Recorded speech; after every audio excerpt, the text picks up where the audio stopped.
दोस्तों, अगर आप दोनों टाइम ब्रश करते हैं, अच्छे से फ्लॉसिंग करते हैं, दांतों की सेहत का बहुत ध्यान रखते हैं, सफाई का ध्यान रखते हैं, तो ये दांतों के हेल्थ के लिए बहुत अच्छा है। लेकिन हम क्या खाते हैं और क्या पीते हैं, इसका भी हमारे दांतों और मसूड़ों की हेल्थ पे बहुत गहरा असर पड़ता है। तो चलिए आज की इस वीडियो में हम समझते हैं कि कौन सी चीज़ें हमारे दांतों और मसूड़ों की हेल्थ के लिए अच्छी हैं, यानी गुड फूड्स हैं, और कौन सी ऐसी चीज़ें जो नुकसान पहुंचाती हैं, यानी बैड फूड्स हैं। तो शुरुआत करते हैं गुड फूड से। गुड फूड की कैटेगरी में जो सबसे ऊपर आता है वो है हमारे डेयरी प्रोडक्ट्स, जैसे दूध है, दही है, पनीर है। इसमें कैल्शियम बहुत ज़्यादा होता है जो हमारे दांतों के लिए और मसूड़ों की हेल्थ के लिए बहुत अच्छा होता है। इसके बाद नंबर 2 कैटेगरी पे आता है हरी सब्जियां और फ्रूट्स। हरी सब्जियों में फॉलिक एसिड्स होता है, कैल्शियम होता है, फ्रूट्स में मिनरल्स और वाइटामिन होते हैं जो कि हमारे दांतों और मसूड़ों की हेल्थ के लिए बहुत ज़्यादा ज़रूरी है। फिर आता है सिट्रस फ्रूट्स, जैसे नींबू या कुछ ऑरेंज। इस टाइप की चीज़ें होती हैं, इसमें विटामिन सी ज़्यादा होता है और ये भी हमारे दांतों और मसूड़ों के लिए बहुत अच्छा होता है।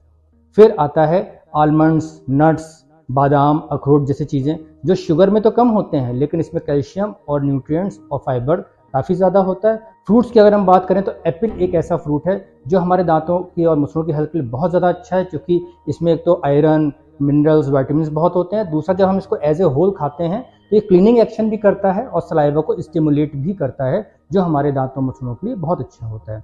फिर अगर हम ग्रीन टी पीते हैं तो ग्रीन टी में पॉलीफिनॉल्स होते हैं जो कि हमारे मुंह के बैक्टीरिया को किल करते हैं और मुंह से जो दुर्गंध आती है वो कम हो जाती है। अब हम बात करते हैं बैड फूड्स की। बैड फूड की कैटेगरी में सबसे ऊपर आता है शुगर और स्टार्ची फूड्स। शुगर वाले फूड्स जैसे कि टॉफ़ी है, चॉकलेट्स है, च्युइंगम्स है, स्टिकी फूड्स हैं, पुडिंग्स होती हैं। ये जो चीज़ें चिपकती हैं दांतों से, ये चीज़ें हमारे दांतों के लिए बहुत नुकसानदेह होती हैं। इसके बाद जो सेकंड कैटेगरी आती है सोडा, कोला या एसिडिक फूड्स, ये भी, या विनेगर्स कुछ लोग बहुत पीते हैं, तो ये भी हमारे दांतों की इनेमल को बहुत ज़्यादा नुकसान पहुंचाती है। अभी मैंने गुड फूड की कैटेगरी में बात करी थी सिट्रस फ्रूट्स की, लेकिन वो सिट्रस फ्रूट्स बहुत ही लिमिटेड क्वांटिटी में खाने हैं। अगर हम नींबू बहुत ज़्यादा खाएंगे या ऑरेंजेस या सिट्रस फ्रूट बहुत ज़्यादा खाएंगे या खट्टी चीज़ें बहुत ज़्यादा खाएंगे तो वो भी हमारे दांतों के इनेमल को इरोड ऑफ करती हैं, जिससे ठंडा गर्म लगने की प्रॉब्लम हो सकती है।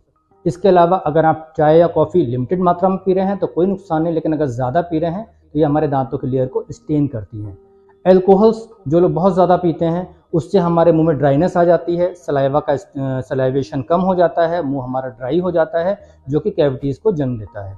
तो आप क्या खा रहे हैं और क्या नहीं खा रहे हैं, इसका हमारे मुंह पे बहुत गहरा असर पड़ता है। तो आप अब एसेस करिए कि आपकी डाइट में गुड फूड में क्या चीज़ें हैं, जो नहीं हैं उनको ऐड ऑन करिए और बैड फूड्स को अपनी डाइट से हटाइए और एक हेल्दी डेंटल लाइफ को और ओरल हेल्थ को एंजॉय करिए। मिलते हैं अगले वीडियो में। टिल देन, नमस्कार।